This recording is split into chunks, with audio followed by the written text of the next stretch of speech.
Assalamualaikum warahmatullahi wabarakatuh. Sebelumnya teman-teman perkenalkan, nama saya Nike Dusuryani. Saya dari Universitas Nurdin Hamzah Jambi dengan NIM 1701036.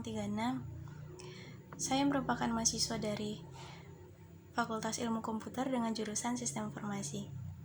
Di sini saya akan memaparkan sedikit penjelasan mengenai interaksi manusia dan komputer sebagai tugas akhir dari ujian semester dari mata kuliah interaksi manusia dan komputer. Untuk itu, langsung saja kita masuk slide yang pertama. Nah, di sini ada pertanyaan, apa itu IMK? IMK atau biasa disingkat dengan kepanjangan dari interaksi manusia dan komputer. Menurut Wikipedia, interaksi manusia dan komputer merupakan salah satu disiplin ilmu yang mempelajari hubungan antara manusia dan komputer, yang meliputi perancangan, evaluasi, dan implementasi antarmuka pengguna, atau disebut dengan user interface komputer supaya mudah digunakan oleh manusia. Jadi untuk penjelasan yang tadi ada 3 komponen penting yang dipelajari dalam IMK, yaitu manusia atau pengguna, selanjutnya komputer dan interaksi. Nah, di sini ada beberapa penerapan IMK dalam berbagai bidang, yang mana saya paparkan di sini ada 5 bidang, yaitu bidang pendidikan. Contohnya seperti platform belajar online atau e-learning yang sering kita lakukan saat ini selama masa pandemi. Dan selanjutnya interaksi input KRS atau kartu rencana studi melalui sistem informasi akademik. Bidang yang kedua yaitu ada bidang keuangan. Contohnya seperti penggunaan ATM, yang mana di dalamnya terdapat interface yang menampilkan menu-menu seperti transfer, cek saldo, dan lain-lainnya. Contoh selanjutnya yaitu adalah pengolahan data keuangan menggunakan Microsoft Excel. Selanjutnya di bidang kesehatan. Nah, di bidang ini contoh penerapan IMK-nya misalnya merupakan seperti penggunaan mesin ronsen. Dan selanjutnya yaitu sistem nomor antrian di rumah sakit yang sudah diterapkan secara terkomputerisasi. Bidang selanjutnya yang keempat yaitu bidang transportasi, di mana penerapan IMK di sini contohnya seperti pemesanan tiket pesawat, kereta, bus yang melalui aplikasi web atau mobile. Dan contoh terakhir yaitu di bidang keseharian. Untuk keseharian ini seperti yang sering kita lakukan sehari-hari, yaitu contohnya seperti bermain game dengan menggunakan komputer, lalu selanjutnya berbelanja melalui online atau lewat marketplace.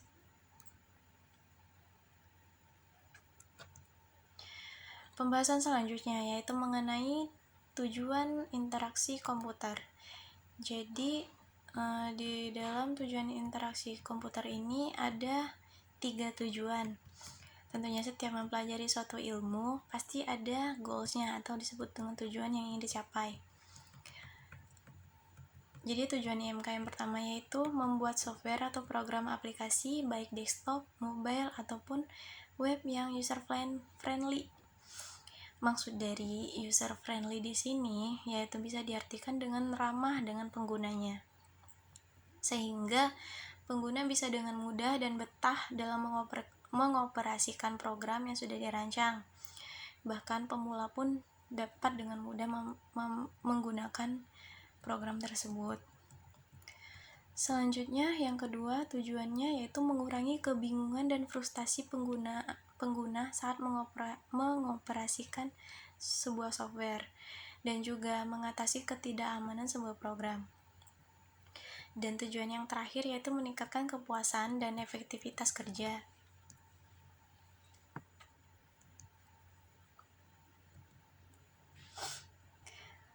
Baik, pembahasan selanjutnya yaitu mengenai sejarah IMK.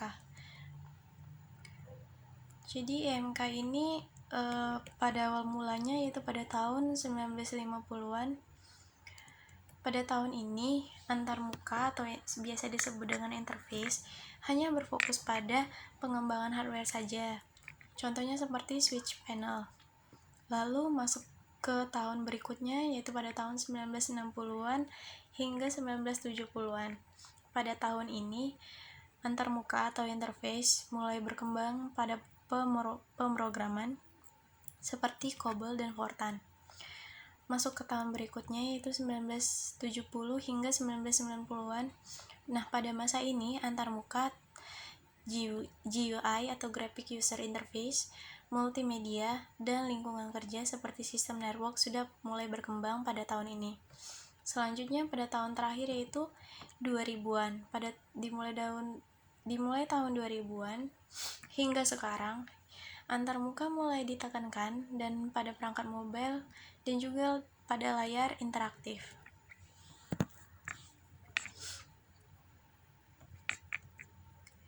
Selanjutnya, cabang ilmu yang terkait dengan ilmu interaksi manusia dan komputer. Jadi di sini ada 3 bidang ilmuwan yang berhubungan dengan IMK, yaitu ilmu tentang manusia, interaksi, dan komputer.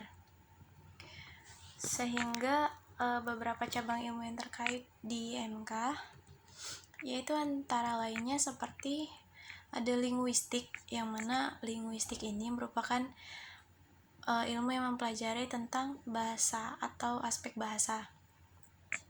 Selanjutnya ada antropologi. Antropologi ini merupakan ilmu yang mempelajari tentang budaya masyarakat atau suatu etnis. Selanjutnya teknik elektronika yang merupakan ilmu mempelajari tentang hardware ataupun software. Ilmu ergonomi yang mempelajari aspek fisik pencocokan mesin ke manusia, misalnya seperti papan ketik komputer, layar monitor, dan sebagainya. Selanjutnya, sosiologi. Untuk sosiologi ini, dengan mempelajari ilmu ini kita bisa mengetahui pengaruh sistem manusia dan komputer pada struktur suatu lingkungan. Selanjutnya ada ilmu perancangan grafis. Nah, di perancang grafis ini kita bisa mendesain interface yang cocok untuk digunakan pengguna. Selanjutnya tipografi, yang merupakan suatu ilmu yang mempelajari tentang cara penggunaan huruf atau font yang baik. Selanjutnya kecerdasan buatan atau artificial intelligence, yang merupakan ilmu pengetahuan yang berhubungan dengan pemanfaatan mesin untuk memecahkan persoalan yang rumit dengan cara user friendly. Selanjutnya ilmu komputer, yang merupakan ilmu yang mempelajari studi sistematik proses algoritma dan mempelajari sistem informasi, analisis, desain yang berhubungan dengan program dan hardware komputer. Dan yang terakhir itu ada perancangan industri, yang mana ilmu ini membahas tentang produk-produk yang interaktif seperti penggunaan layar sentuh dan lain-lainnya.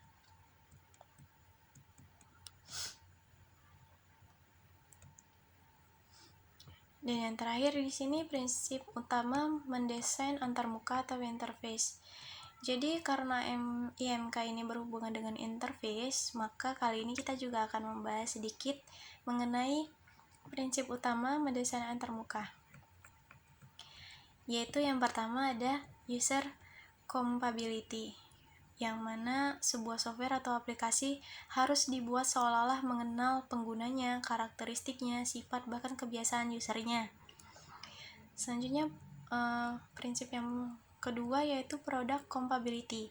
Jadi di sini sebuah aplikasi tersebut harus menghasilkan report atau aturan yang detail dan akurat dibandingkan dengan sistem yang manual.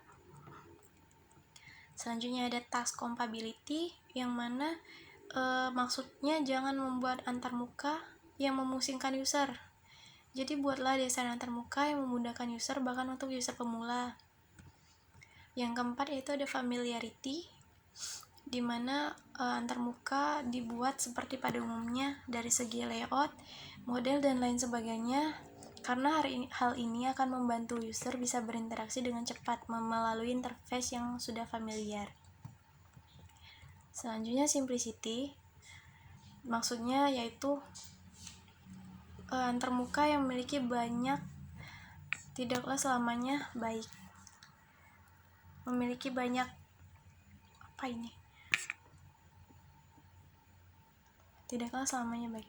Jadi user akan bosan jika pernyataan, pertanyaan, menu, dan informasi yang ditampilkan terlalu panjang dan berbelit. Jadi dibuat sesimpel mungkin.